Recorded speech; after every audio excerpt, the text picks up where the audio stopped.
The year was 1851, and the air in the town of Milledgeville, Georgia, hung thick with dust and the smell of sweat, tobacco, and horse manure. The sun burned pale through a veil of heat, casting long quivering shadows across the dirt square where men gathered to trade what they called property: wood, tools, animals, and people.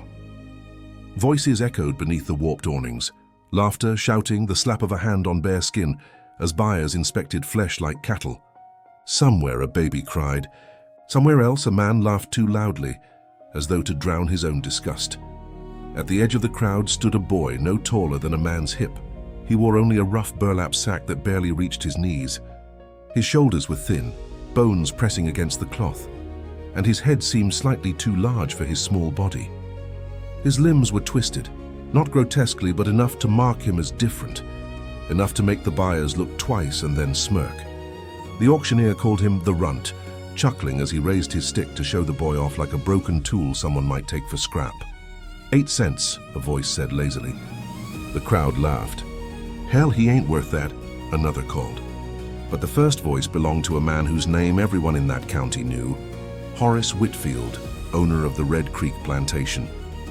He was broad-shouldered, with eyes like wet coal and a mouth that rarely smiled except when someone else was in pain. He dropped a few copper coins into the auctioneer's hand and gestured toward his wagon. The boy did not cry. He simply stared at the ground, his toes pressed into the dust. Someone shoved him forward and he stumbled, catching himself with his hands. His palms burned from the dirt and gravel, but he said nothing. To speak was to invite more laughter, and he had learned silence long before this day. As the wagon rolled away, the marketplace faded behind him, the laughter, the voices, the metallic jingle of coins. He looked up once, seeing the sky stretched wide and white, the clouds like dirty cotton drifting lazily toward the horizon. The road twisted through pine woods, the scent of sap thick in the air. He did not know where he was being taken, and he did not ask. When they reached the plantation, the sun was sinking behind a field of dying corn. The main house rose from the red earth like a pale ghost, its white paint peeling, the windows dark. Slaves moved silently across the yard, their eyes avoiding the wagon. Dogs barked from somewhere near the smokehouse. Whitfield climbed down, spat, and motioned for the boy to follow. "This here's your new home, Runt," he said, not looking back. "You work hard, maybe you'll eat. You don't, well, the ground's hungry too." The boy was led to the quarters, a long row of wooden shacks that smelled of sweat, smoke, and sickness. A woman with gray braids and a tired face gave him a crust of bread and showed him where to sleep. He lay on a pile of straw, staring at the flicker of candlelight on the wall. The sound of insects outside blended with distant murmurs, the weary breathing of dozens of souls who had learned to live without hope. That night, he dreamed of the marketplace again. The hands reaching toward him, the laughter, the copper coins clinking together. When he awoke, dawn was breaking and the world smelled of dew and ash. Days became weeks. He learned the rhythm of the plantation, the crack of the overseer's whip, the cry of the crows at sunrise, the ache of muscles that never rested. He carried water, fed the pigs, swept the floorboards of the big house. Sometimes, the master's children threw stones at him and laughed. He never lifted his eyes. He never fought back. Once he dropped a tray in the dining room. The master's youngest son laughed and kicked him in the ribs. Horace Whitfield himself rose from the table, slow and deliberate, his boots scraping against the floor. "Oh, clumsy little bastard," he said softly, and brought the back of his hand across the boy's face. Blood trickled from the corner of the boy's mouth, but he did not cry. He only bowed his head, whispered a small apology, and picked up the tray again. At night, when the plantation slept, he sometimes crept outside to sit by the edge of the field. The stars seemed impossibly far away, burning cold above the black treetops. Somewhere beyond those stars, he imagined there might be a place where no one owned anyone, where people spoke without fear. But even his dreams were quiet, almost voiceless, as if the world itself refused to hear him. He began to watch the others more closely, the old man who limped as he worked, the woman who sang under her breath to survive the hours, the boy who stared at the sky the same way he did. They all had names, but he did not. They called him Tiny, or sometimes 8 Cent, with half a smile that wasn't quite mockery, wasn't quite affection. One evening, When the air was heavy with the smell of rain, the old woman who had given him bread, Miriam, sat beside him by the fire. "You got the eyes of a storm," she said quietly. "Small thing like you, but there's thunder in there somewhere." He didn't answer. She told him about Moses, about the plagues and the sea that opened when a man believed he was more than a slave. "Every soul got its price," she said, "but every soul also got its worth. Don't you forget which is which." That night he whispered those words to himself until he fell asleep.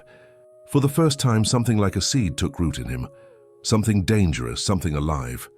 He didn't know what to call it yet, but it burned softly deep inside his chest. The summer dragged on. The corn turned brown, and the master's temper grew short. Sometimes Whitfield would drink by the fire, his voice booming across the yard as he cursed the weather, the harvest, the very ground itself. When he was drunk, he called for the boy to fetch his pipe or polish his boots. Once he made him dance for the guests, short, clumsy movements that made everyone laugh until their eyes watered. The boy did as he was told, each movement carving another scar inside him. Afterward, Miriam found him behind the smokehouse, his tiny hands shaking. "Don't let them take your soul, child," she whispered. "They can take your body, they can take your days, but not that." He nodded, but the words felt too heavy to carry. Weeks later, a storm swept through Georgia. The sky split open with thunder and the fields flooded. The slaves worked through the rain, their bare feet sinking into the red mud. The boy slipped and fell, earning the overseer's lash across his back. He bit his lip until it bled, refusing to scream. When the storm passed, he was shivering, soaked, and covered in welts. That night, Miriam washed his wounds with warm water and whispered prayers. "One day," she said, "even the smallest child can make the earth tremble." He didn't understand what she meant then. But something in her voice stayed with him, the certainty, the quiet power. As he drifted into sleep, the thunder echoed again in the distance, rolling softly over the fields like a promise. Morning came with no mercy. The sun rose hard and white over the Georgia fields, bleaching the mist that crawled out of the swamps. The sound of the horn woke them all, thin, trembling, and sharp like a blade scraping metal. The boy opened his eyes to the smell of smoke and damp straw. His back still ached from the lashes of the overseer, each welt stiff and burning beneath his shirt. He sat up slowly, his small hands trembling as he reached for the cup of water beside his bed of hay. It was warm and tasted of dust, but it was enough to remind him he was alive. Outside, voices called, chains clanked, and the long rhythm of another day began. The slaves moved like shadows through the half-light, gathering tools, buckets, ropes. The overseer, a man named Dalton, rode past on his horse, his boots polished, his whip coiled neatly at his hip. His eyes scanned them all the way a butcher looks at meat before cutting. When they saw him, no one spoke. Silence was safer than breath. The boy was sent to the stables that day. His task was simple. Clean the floors, brush the horses, polish the harnesses. But his body ached and his small arms could hardly lift the heavy saddlecloths. Still he worked, because to stop was to invite pain. Sweat darkened his hair, turning the dirt on his skin into streaks of mud. The horses snorted and shifted, their great bodies towering over him like moving walls of muscle. He whispered to them sometimes, quietly, as if they could understand, "You're lucky. You get to run." At midday, when the sun stood directly above the barn roof, Dalton appeared again. He dismounted, spat into the dirt, and inspected the work. "You missed a spot," he said, his voice low. The boy froze. The overseer pointed to a patch of straw the boy had already swept clean. "Right there. You see that?" His hand went to his belt, uncoiling the whip with lazy precision. The boy dropped to his knees and began brushing furiously, his hands raw. But it was too late. The crack split the air like lightning. The lash wrapped around the boy's shoulder, cutting through the thin shirt, tearing skin. He gasped but did not scream. Another strike. And another. Each one a sentence without words. When it was done, Dalton coiled the whip again, satisfied. "Next time, Runt," he said, "you make sure you don't leave the master's barn looking like a pigsty." When he was gone, the boy pressed his hand to the wound and felt the warmth of his own blood. He sat there a long time, dizzy, the air thick with dust and the smell of horses. He thought about Miriam's words. "They can take your body, but not your soul." But what was a soul to a creature who lived on his knees? That evening, the boy was called to the big house. The master had guests again, 3 men from Macon, Planters like himself, their coats lined with gold thread, their boots shining even in the candlelight. Whitfield's wife, Ellen, sat at the far end of the table, pale and quiet, her eyes fixed somewhere beyond the room. The boy carried a tray of wine, his small hands shaking under its weight. One of the guests laughed. "Good Lord, Horace, what is that thing?"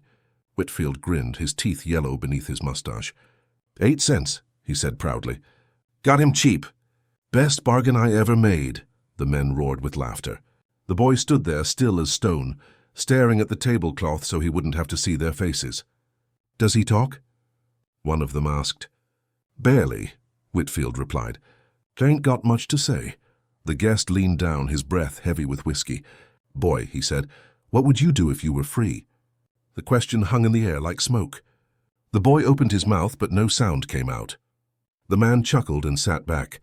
"See, dumb as a stump, worth every penny." When the dinner ended, the boy carried the dishes back to the kitchen, his eyes burning though no tears came. He wanted to hate them, but the feeling was too big for him.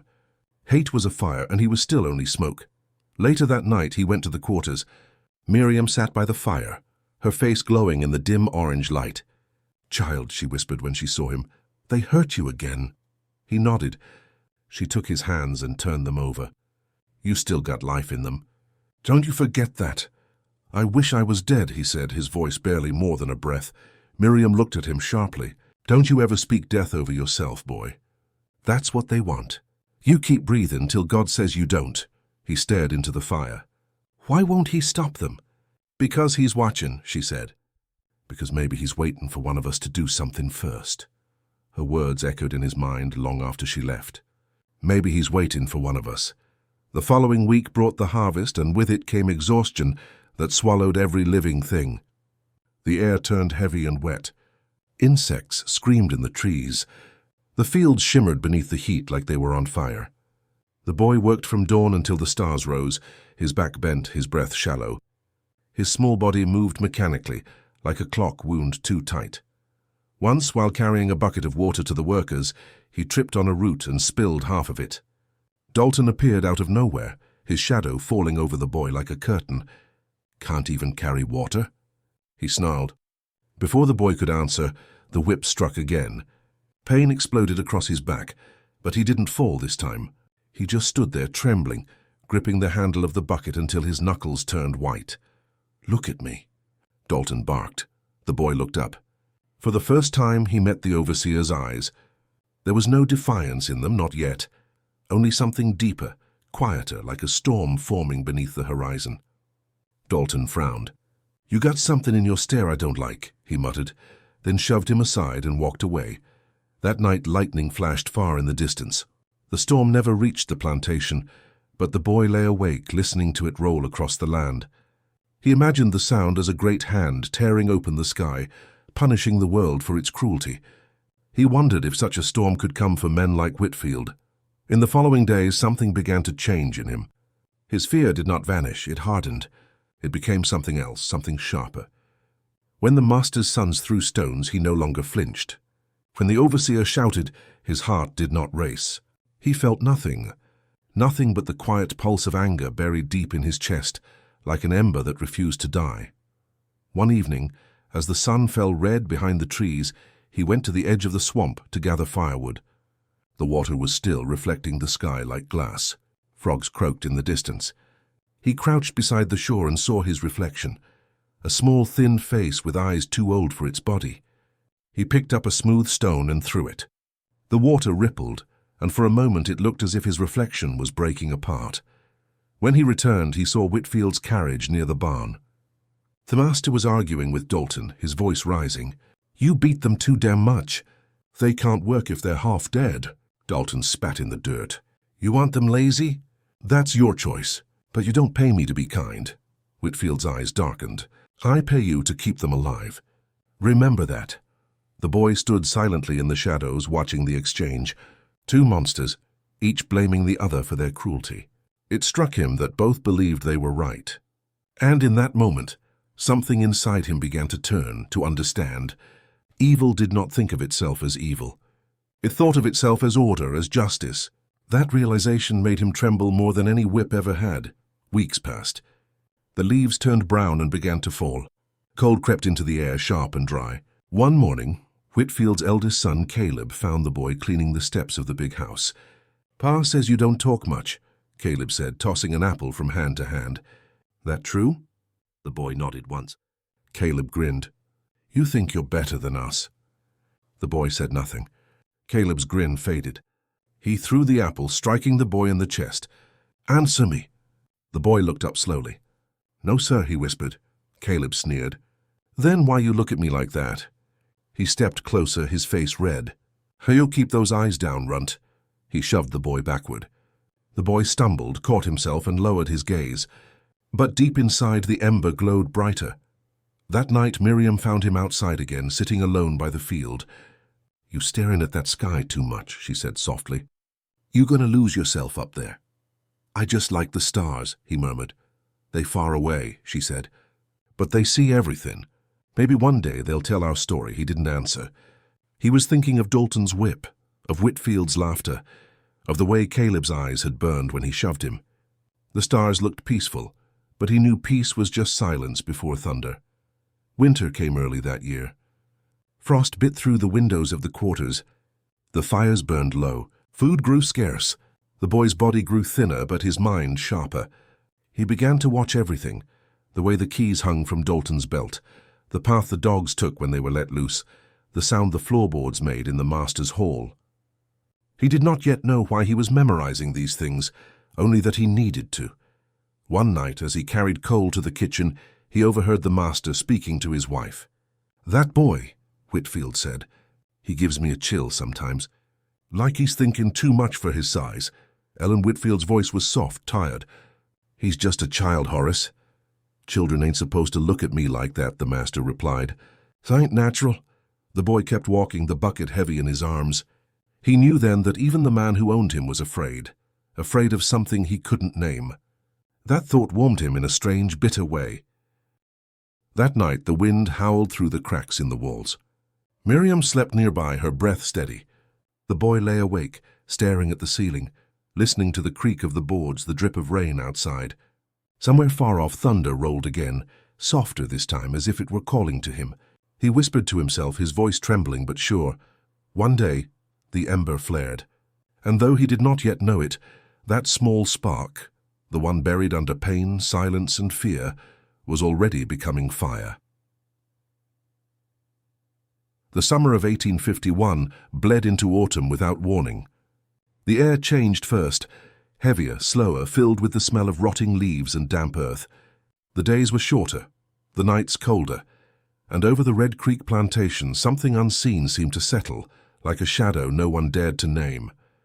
The boy felt it too. It was in the silence of the slaves' quarters, in the strange stillness of the woods at dusk, in the restless way the dogs barked at nothing. Even the wind sounded different, dragging across the fields like a sigh that had forgotten how to end. He had grown a little taller, though still small for his age, his arms wiry from work. The scars on his back had turned to pale lines, but they itched whenever the air turned cold, reminders of the whip that had become his second heartbeat.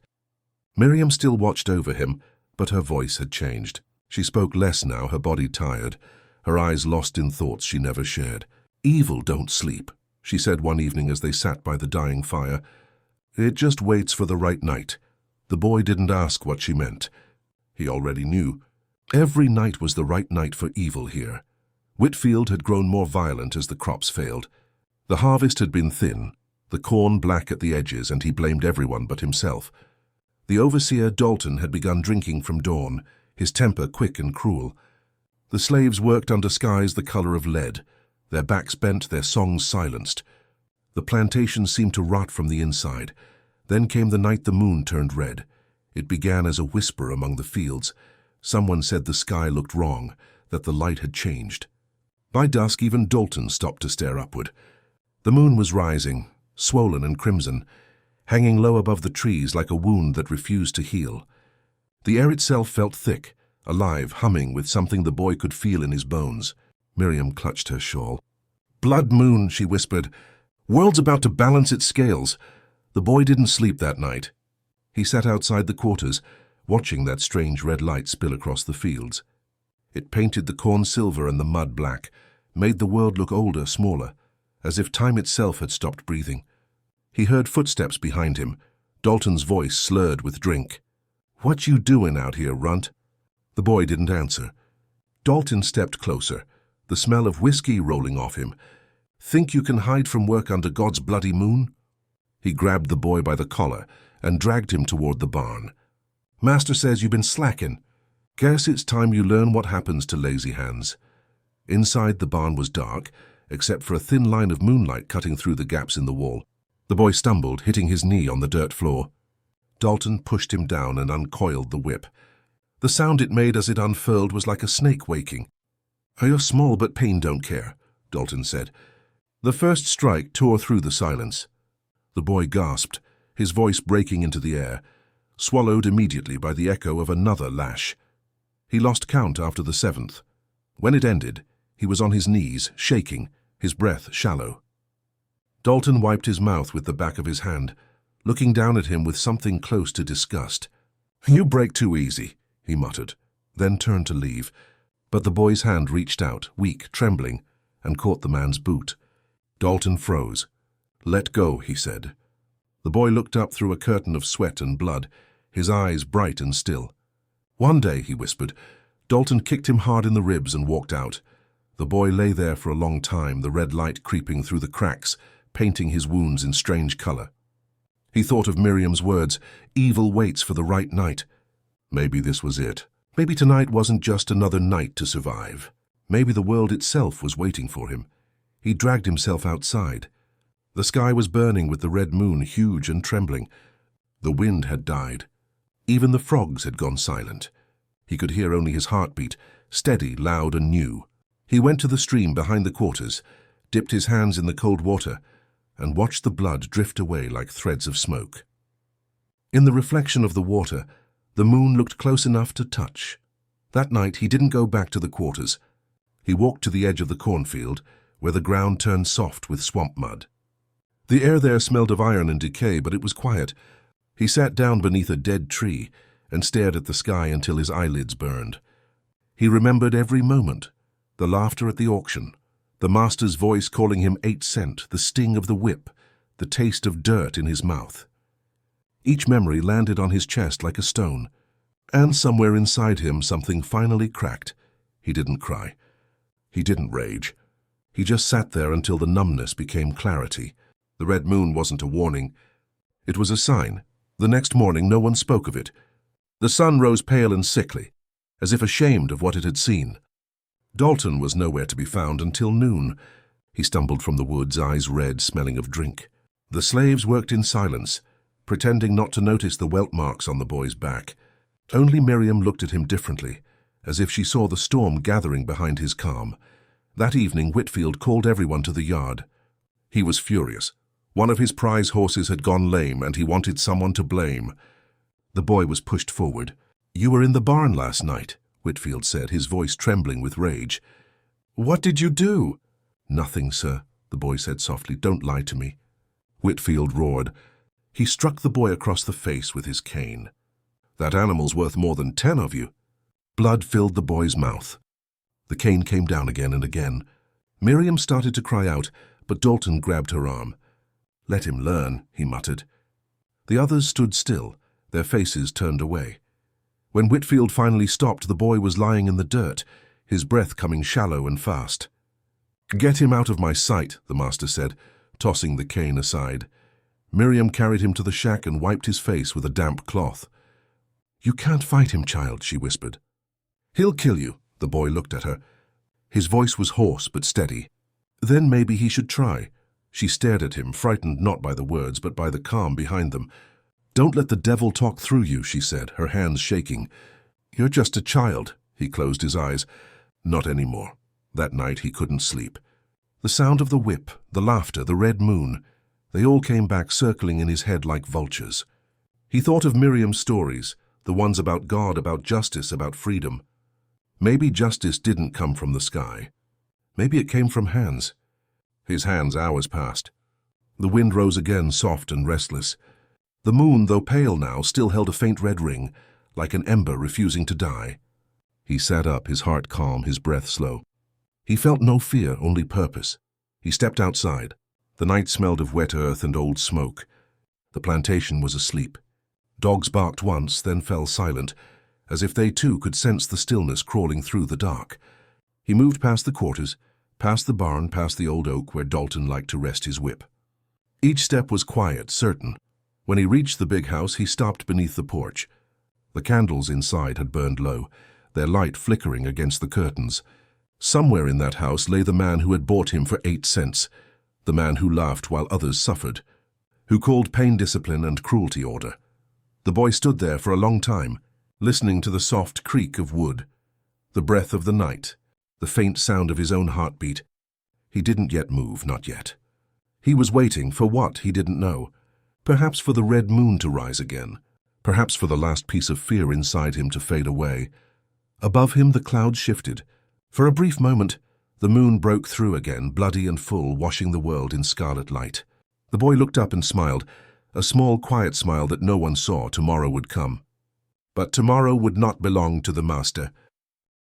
The next day passed under a grey, bruised sky. The air hung heavy with silence, and even the wind seemed to have stopped breathing. The Red Creek plantation was quieter than usual. No laughter, no singing, no sound but the dull scrape of hoes through dry soil. Something in the air felt wrong, stretched thin, ready to tear. By sunset the world was red again, not from the moon this time, but from the dying light spilling through the haze. The boy worked until his arms trembled, his back slick with sweat. Dalton watched from the fence, drunk as always, a bottle hanging from his hand. When the horn blew, signaling the end of work, the boy didn't move right away. He stood still, staring at the dark horizon, at the place where the sun had fallen behind the trees. Miriam touched his shoulder gently. "Come inside, child," she said softly. "It's getting cold." He nodded but didn't follow. His eyes lingered on the house, the white ghost of it glowing faintly in the dusk, the windows like dead eyes. He could almost hear Whitfield's voice drifting out, sharp and slurred with drink, shouting at someone unseen. Then came the slam of a door, the laughter of his sons, and the faint clatter of dishes. He knew every sound of that house, every floorboard that creaked, every hinge that whined, every window that stuck. He knew it better than anyone else. He had polished its floors, carried its coal, mopped its blood. It was the heart of his suffering. And tonight that heart would stop beating. He waited until the plantation sank into darkness. The lamps in the big house flickered low. The dogs near the barn lay silent, restless in their sleep. A thin mist had begun to rise from the swamp, curling through the trees like smoke. He moved quietly, barefoot, each step careful. His small shadow stretched long across the ground, swallowed by the night. Inside the house everything was still. The boy slipped through the kitchen door, the hinges groaning softly as if warning him to turn back. He froze, waited, listened. Nothing. Only the ticking of a clock somewhere deep in the hall. He made his way to the study. The door was slightly open, and from inside came the faint glow of firelight. Whitfield sat in a large leather chair, a half-empty bottle of bourbon on the table beside him. His boots were off, his shirt open, his head tilted back against the chair. The flames flickered across his face, making him look carved from stone, cruel, tired stone. The boy stood in the doorway, watching. His heart was slow, steady. He could smell the whiskey, the sweat, the faint metallic tang of ash. On the mantel, above the fireplace, hung the master's hunting rifle. Below it, a set of iron tools leaned against the brick, poker, tongs, shovel. The fire crackled softly, throwing sparks that floated like dying stars. Whitfield stirred, his eyes opening halfway. "Who's there?" he slurred. The boy didn't move. Whitfield squinted through the dim light. "Tiny?" he muttered, a grin twisting across his lips. "What you doing up, boy? You come to fetch my boots? Or maybe you think you can steal something?" He laughed, a low, thick sound that made the boy's stomach twist. "Come here, runt." The boy stepped forward, his bare feet soundless against the wood. He stopped a few feet from the chair, the firelight washing over his face. Whitfield leaned forward, peering at him. "You look like hell," he said, reaching for his cane. "You been crying? You ought to be grateful, boy. I feed you, I keep you alive. You think I do that for my health?" He took a sip from the bottle, wiped his mouth, and leaned back again. "Ain't no life for your kind out there, you hear? Out there they'd hang you before sunrise. The boy's eyes drifted toward the fireplace. The iron poker gleamed faintly, its tip glowing red. Whitfield chuckled, closing his eyes again. "Go on now. Back to bed. You breathe too loud in my house." The boy moved closer. The fire popped, sending a small shower of sparks into the air. He reached down slowly, wrapping his fingers around the handle of the poker. The heat burned against his skin, but he didn't flinch. He lifted it, heavy, solid, alive. For a moment he just stood there, breathing in the smell of burning oak, of iron, of sweat and liquor. The firelight shimmered against his face, painting his eyes gold. Whitfield opened his eyes again. "What in hell are you—" The sound that followed was not a shout, not a cry, just a dull, wet crack like the snapping of green wood. The poker came down once, twice, 3 times. Each blow fell harder than the last, guided by hands that had never known power until now. The master's chair toppled backward, the bottle rolling across the floor. Blood ran down the side of Whitfield's face, dark and thick, pooling beneath his head. His eyes were still open, but there was nothing left inside them. The boy stood over him, breathing hard, the poker shaking in his grip. The room smelled of iron and smoke and death. For a long time he didn't move. The only sound was the steady crackle of the fire. Then slowly he let the poker fall. It hit the floor with a heavy clang, echoing through the house like a church bell at the end of a funeral. He turned toward the window. Outside the mist had thickened, swallowing the fields, the barns, the fences. It was as if the world had vanished. He walked through the hall past the portraits on the wall, men and women with pale faces and proud eyes. He wondered if they were watching him now. He wondered if they understood what he had done. In the kitchen, the coals glowed faintly in the stove. He took a small lantern, lit it, and stepped out into the night. The cold air hit him like water. The mist clung to his skin, damp and heavy. Somewhere behind him, a dog began to bark, then another. Voices shouted in the distance. The boy started toward the swamp. His legs trembled, his body weak, but he didn't stop. He passed the quarters where shadows stirred. Someone had seen him, maybe Miriam. He didn't look back. By the time the alarm spread through the plantation, he was already gone, swallowed by the fog. Back in the house, the fire still burned. It licked at the fallen bottle, the rug, the master's blood. The room began to fill with smoke. The portraits watched silently as the flames climbed higher, consuming the curtains, the wood, the walls. Outside, the sky glowed orange, faint against the mist. The slaves stood together, watching the fire devour the place that had devoured them. None spoke. Only Miriam whispered, her voice trembling, "Lord, take his soul and spare the boys." In the swamp, the boy stumbled through the mud, branches tearing at his skin. The lantern flickered, its flame dying with every gust of wind. He could hear the dogs barking behind him now, closer, their voices slicing through the fog. He ran faster, the mud sucking at his feet. He reached the edge of the water, black, still, endless. The lantern went out. He turned once, seeing the glow of the burning house in the distance, the flames twisting against the dark sky. For a brief moment, it looked like the blood moon had returned, brighter than before. He stepped into the water. It was cold enough to steal his breath, but he kept moving. The mud swallowed his ankles, then his knees. The reeds brushed against his face. The barking grew faint, then disappeared. Only the sound of frogs and the slow ripple of water remained. When he reached the small island in the center of the swamp, he collapsed among the reeds, shaking. The stars shone dimly above, their reflections broken on the water. He stared at them until his eyes blurred. He didn't feel free. He didn't feel victorious. He felt nothing. The night carried the smell of smoke from the plantation. It drifted through the swamp, clinging to his skin. Somewhere far off, a woman's cry rose, then faded. The boy closed his eyes. For the first time in his life, he wasn't afraid. He didn't know if he had killed his master or something deeper. The man, or the thing inside him that believed he was worth less than 8 cents. The fire burned behind his eyelids, bright and endless, a wound carved into the world. He whispered a single word to the darkness, "Free," and the swamp swallowed it whole. The dawn that followed was quiet, grey and unreal. The smoke from the burned plantation drifted low over the fields, heavy and sweet, carrying the scent of ash, wet wood, and ruin. The house that once stood like a white crown in the valley was now a skeleton, black beams jutting from the earth, smoke rising from what had been the roof. Crows circled above it, their cries cutting through the silence like torn paper. By the time the sun broke through the mist, word had already spread across the county. The Whitfield place is gone, men said. Old Horace's brains spilled across his own carpet. Some whispered that one of the slaves had done it. The little one, the broken one, the boy who never spoke. Others claimed it was God himself, striking down a man too cruel for heaven or hell. The boy, meanwhile, was deep in the swamp. He had spent the night awake, half-conscious, shivering from cold and exhaustion. The ground beneath him was soft, the air wet and sour. When he opened his eyes, the light hurt. His body ached from every fall, every lash, every breath. His shirt was stiff with dried blood. His feet were cut, his throat raw. But he was alive.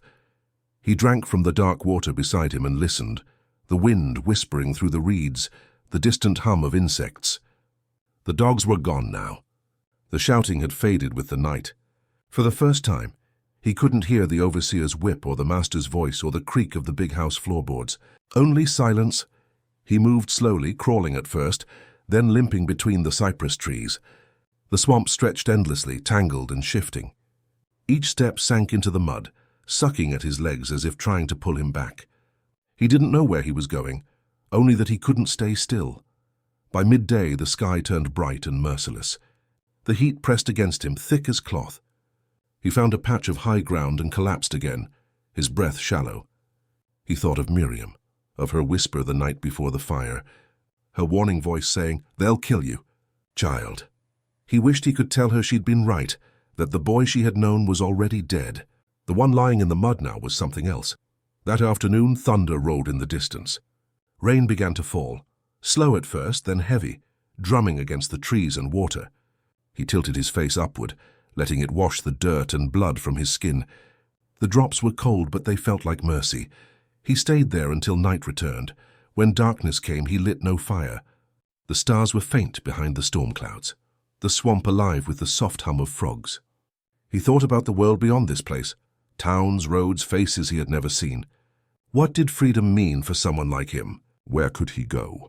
He didn't know how to read, didn't know his age, didn't even have a name. He lay back against the wet ground, eyes open to the dark sky. For the first time, he wondered if freedom could exist without a place to belong. Maybe it was not a thing to hold, but a thing to chase, something you carried inside you until the world took it away again. Days passed. The boy moved north, staying close to the rivers. Sometimes he stole fruit from a nearby farm. Sometimes he ate roots or whatever he could find. Once he saw men on horseback riding along the ridge.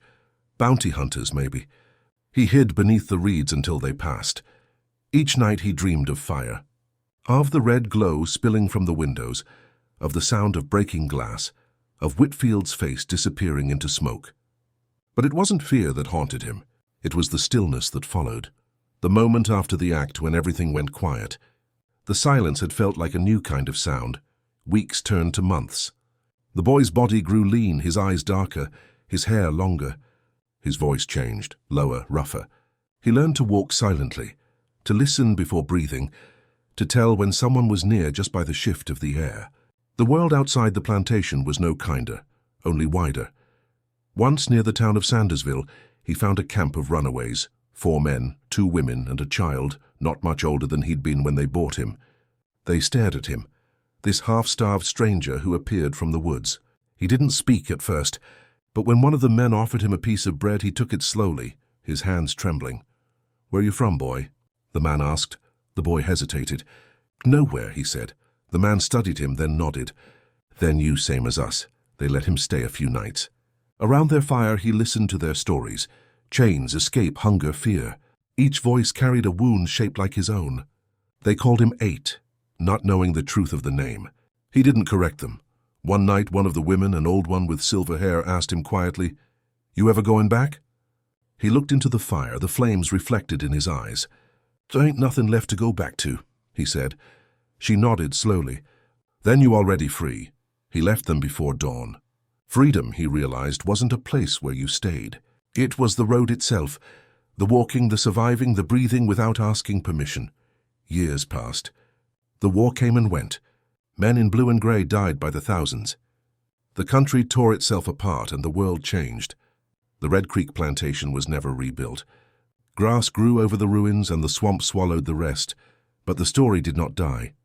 In nearby towns, people whispered about it.